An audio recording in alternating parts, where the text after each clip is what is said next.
The new library and piazza are enjoyed to behold in all their majesty and will quickly become the heart of our school as an inspiring center for study, learning, and reflection, a place of real and deep culture, beauty, and peace.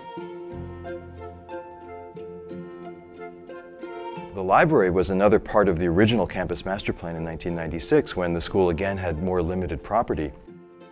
The library could only really fit in a way in one place, which was between Monticello and the property line. And it was a strange sort of leftover bit of land. It really didn't seem to have much potential use at all. But the library, because it could actually be a series of smaller rooms, could negotiate that more complex shape.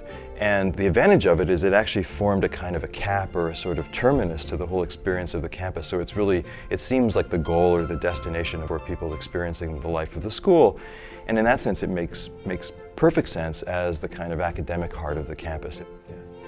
Well, the library is a place that took advantage of almost leftover space at the edge of campus. In so doing, though, it sort of recovered the quality of that space. It created interesting spaces inside for the library, allowed us to capture a garden. But what it also did, because of the extension of the facade, which we pushed to the maximum to the property line, we were allowed to get this piazza, essentially, because the ground here had sloped off quite dramatically down to that lower road, Rock Cortata.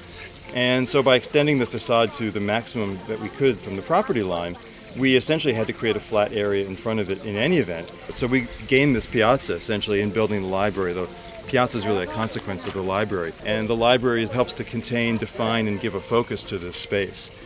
The pediment for the facade of the library does function in a way like a billboard. It sort of announces the presence of the library. And it's a classic opportunity in the frieze, the band that is sort of running across the entablature below the pediment, that you can sort of speak to or announce something very specific with words that the architecture can't say. And so what we've put there are the words that sort of essentially represent the kind of great virtues that Plato advocated of truth, goodness, and beauty.